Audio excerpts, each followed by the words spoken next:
Hey guys, do you think we get KJ?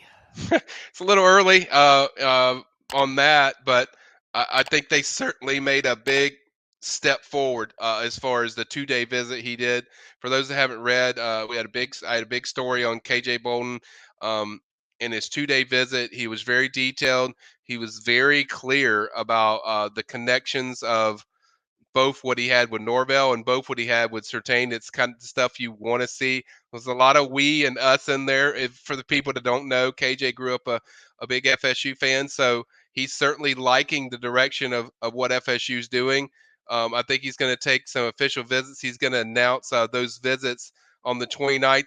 Even here's the thing with KJ, even if he doesn't officially visit FSU at that or announce FSU official visit, he's still going to see FSU like 2 or 3 times. A source told me close to him, but I think FSU's likely going to get an official visit.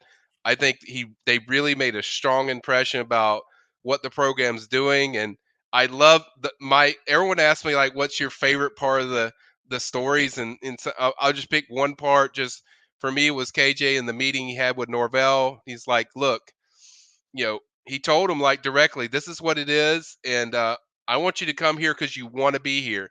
I don't want you to come here because you want to start or you plan on starting or you want to make money or stuff like that. Yeah, I want you to come here because you want to be here and you want to be a part of what we're building.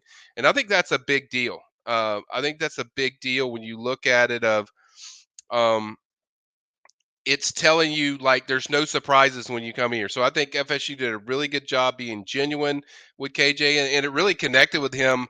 He certainly loved the greeting of how FSU greets him.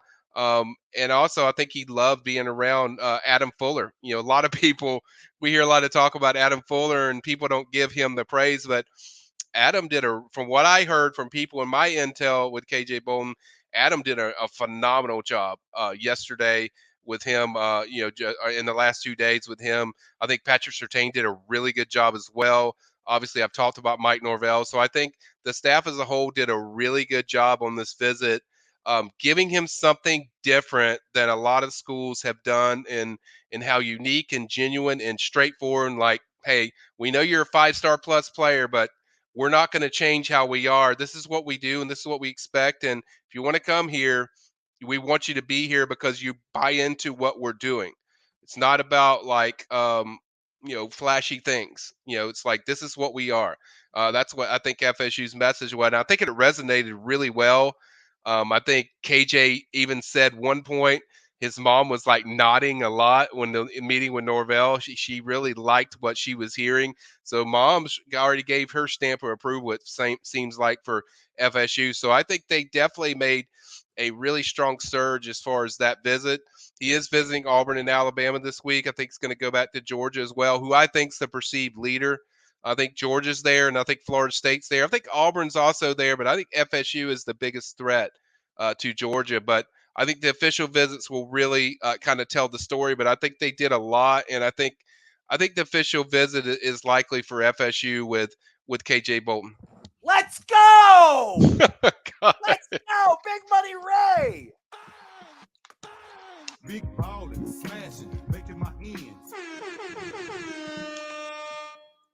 He's a pillar, y'all. It's Ray Pereira. Greetings from the dungeon. Is he in the dungeon? Did he go to the dungeon again or not? He's part of the dungeon crew. I am not part of the dungeon crew. Okay. I am. Yeah. I am. You are. Okay, I'm down with that. So Ray, thank you so much, dude. We appreciate it. Can't say enough. Appreciate all the love. I mean, we are very humbled when you guys do this. Like we don't plan this or any of that stuff. So when you guys do this, we really appreciate it. Thank you so much for the very generous donation, both from Ray and all the people that have certainly Z, all the guys that certainly give us donations. We greatly appreciate that.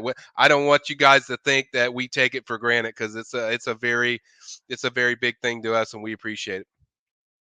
Did you make it to the Final Four, Ray? Did you watch the national championship? Our guys in Houston. So shout out to Ray. Greetings, Michael and Azon. Michael, you called it beforehand on Rodney Hill and Vandrevius Jacobs.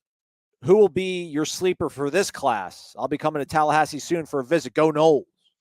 Now, he's talking about 2024, correct? Yeah. So Okay, who's let's next? pull Who's let's next? pull it up. Let's pull up the commit list so I can give you a very direct answer because I don't want to leave anybody out. So That's all right. yeah, Yeah, here we that's it. go. You're good. You're good. We got Cam Davis. We got Jordan Pride, Luke Mm-hmm. Cromenhawk, which we need to talk about him in Elite 11, right? Yeah. Tawaski Abrams, Camden Fryer, CJ. Have you heard? Mm-hmm. Jamori Flagg, Jaden Parrish, Jake Weinberg. I'm gonna go with for me. I'm gonna go with the legacy, Camden Fryer, Okay. because I think he's underappreciated of exactly how good he is. I've seen Camden several times in person. Very fast receiver, which is not a surprise. His dad had some wheels too. But I love how this kid gets in and out of his routes. I love his body control catching the ball. I think he's in a big year.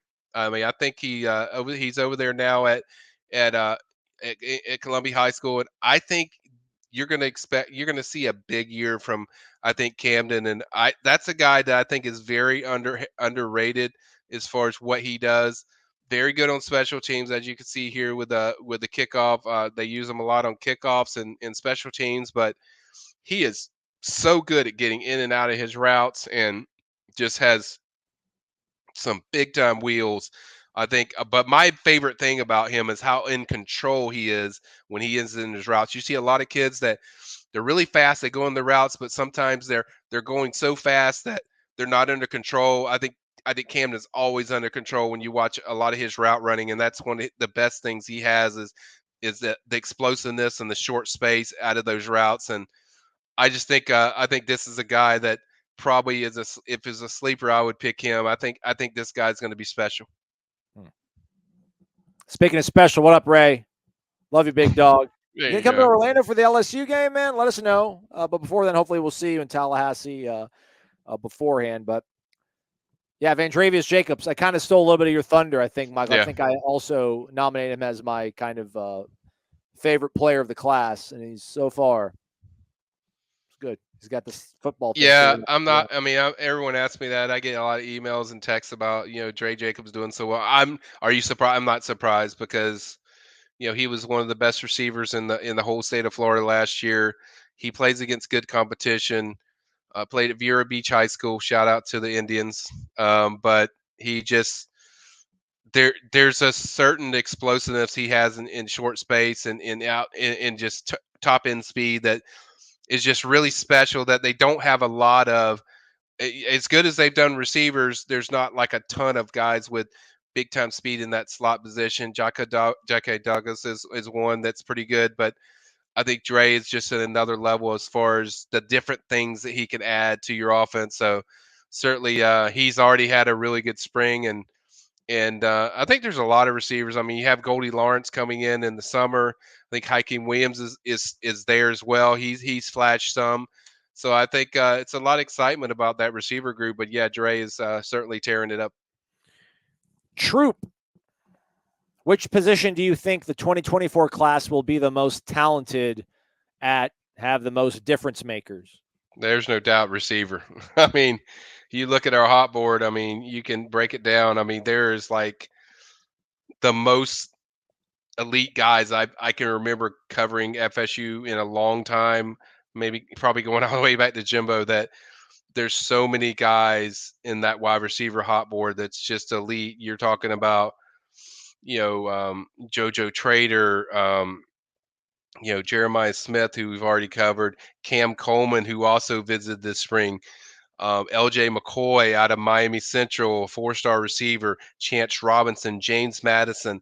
I mean, there's like 6-7 guys that are featured guys that are just, this group is just kind of ridiculous with playmakers. And I think FSU is going to certainly want to capitalize on that. And some of those guys they sit good for, and some of them they're still work for. But I think the receiver position for me is the position that's just the most talented as far as different makers. There's so many top tier guys.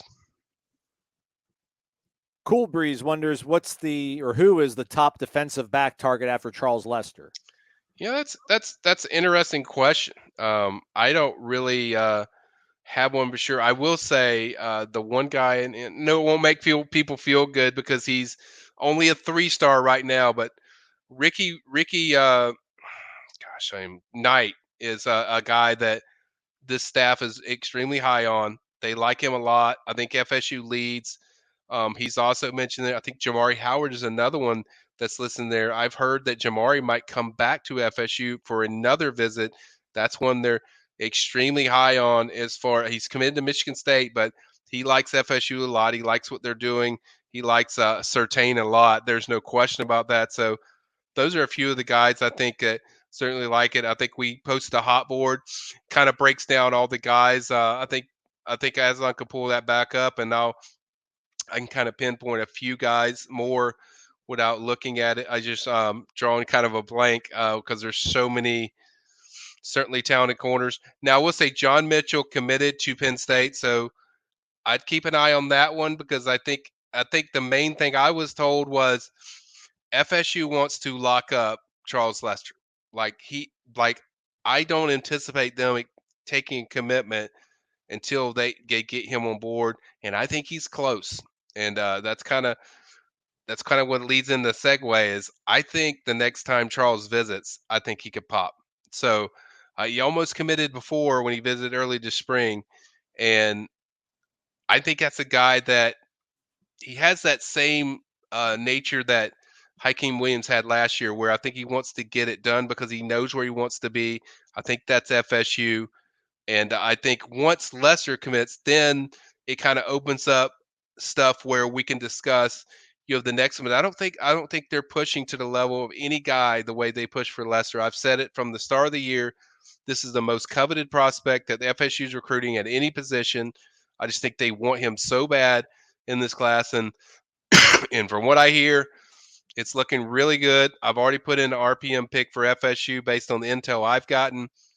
I think certainly I could see something happening with him in the spring and summer to kind of get things rolling the same way Hakeem did to kind of kickstart stuff. So picking a top DB, I've mentioned a few that kind of stand out, but those are kind of a couple, but I'm sure there's more. But I think right now the focus is getting Charles Lesser in that boat, getting him with FSU, getting him committed. I think is the focus for FSU at that corner position.